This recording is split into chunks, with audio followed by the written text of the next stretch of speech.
Voa Special English Economics Report.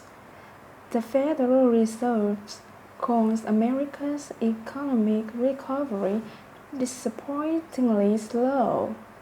So the Federal Reserve decided to add $600 billion to the financial system by the middle of next year.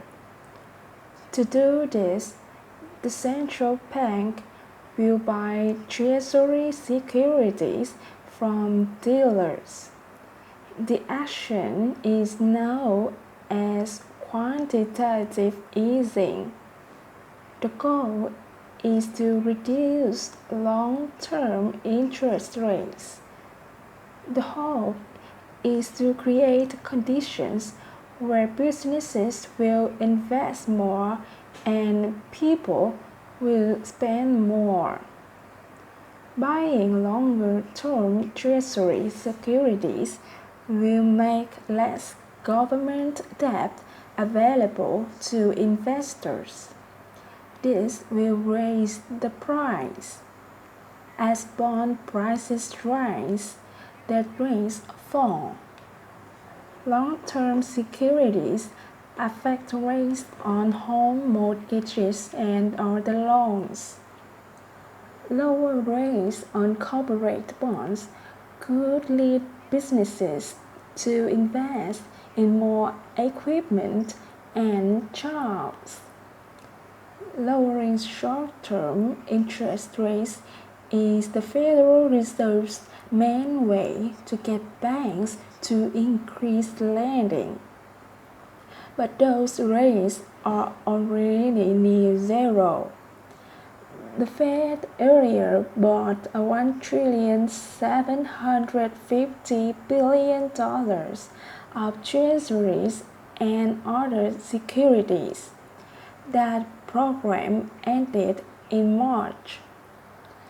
Fed Chairman Ben Bernanke wrote in the Washington Post, "Easier financial conditions will promote economic growth, but interest rates are already low." And critics say further cuts are unlikely to create much growth. Inflation also is low, so low that some economists worry more about the risk of falling prices and wages. But others say pumping more money into the economy will weaken the value of the dollar. They say it could raise the inflation to dangerous levels, and not just in America. Interest rates in the United States and Europe are lower than in Asia and Latin America.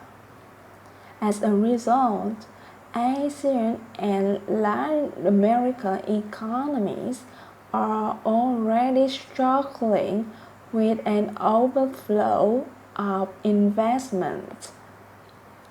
Large flows of capital can raise currency values and make exportive economies less competitive. Several nations are considering limits on capital.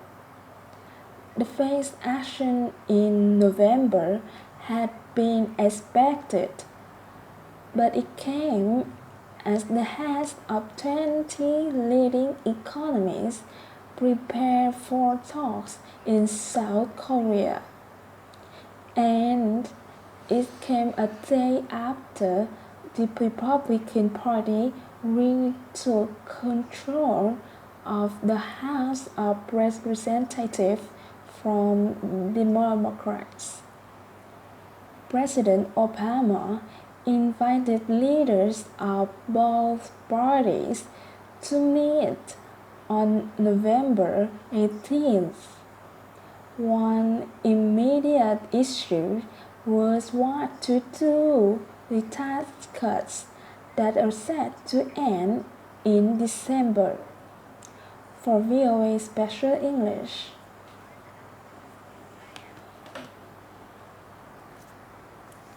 From Voa Learning English, this is an economic report in Special English. On January 1st, both houses of the United States Congress approved a plan to increase taxes for most Americans. This agreement avoided much larger tax increases that were going to take effect this year. After signing the bill, President Obama said it was important to have a balanced approach to the country's fiscal problems. In the final months of 2012, the country faced a combination of higher taxes and automatic budget cuts that were being called the fiscal cliff. The fiscal cliff was avoided, but more remains to be done. Congress has given itself more time to decide how to cut the federal budget. Increased tax revenue and budget reductions are needed to reduce the federal deficit, which was over $1 trillion last year. The new law increases the tax rate on individuals with earnings of over $400,000 and on couples with earnings of over $450,000. All working Americans will have some kind of tax increase.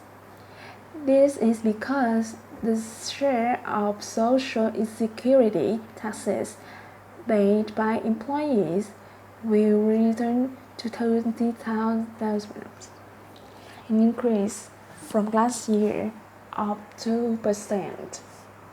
But the largest part of the tax increase will affect those with a lot of investment income and those with very high wages. Taxes on investment gains and dividends and payments from some kinds of securities will increase as well.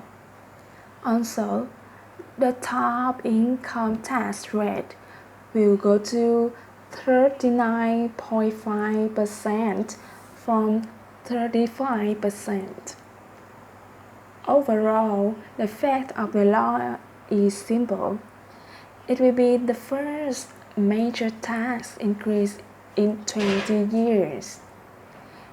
In addition, lawmakers are facing difficult budget decisions. On March 1st, big automatic budget cuts or sequestration is set to take place across the federal government. For Voa Learning English,